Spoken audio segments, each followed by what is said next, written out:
নতুন বাংলাদেশের শিক্ষা ব্যবস্থার পরিবর্তন আনা ও প্রাথমিক বিদ্যালয়ের শিক্ষকদের জীবনযাত্রার মান উন্নয়ন এখন সময়ের দাবি।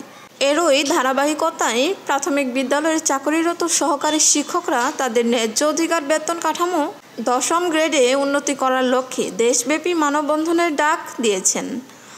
এর অংশ হিসেবে রোববার 6 অক্টোবর বিকেল 5টার দিকে শরীয়তপুরের ডেমুরা উপজেলা প্রাথমিক বিদ্যালয়ের সহকারী শিক্ষক 10ম গ্রেড বাস্তবায়ন সমন্বয় পরিষদের সহকারী শিক্ষকদের অংশগ্রহণে উপজেলা নির্বাহী অফিসারের কার্যালয়ের সামনে ঘণ্টাব্যাপী মানববন্ধন অনুষ্ঠিত হয়। এ সময়ে বিভিন্ন প্রাথমিক শিক্ষা প্রতিষ্ঠানের শিক্ষক ও শিক্ষিকাগণ এবং দায়িত্বশীলরা বক্তব্য রাখেন। এবারও বিশ্বের সাথে তাল মিলিয়ে আমরা কি করি, মানসম্মত শিক্ষা করার চেষ্টা করি। তবে অত্যন্ত দুঃখের বিষয় হচ্ছে আমরা এক মানসম্মত শিক্ষক গড়তে পারি না। কেন পারি না?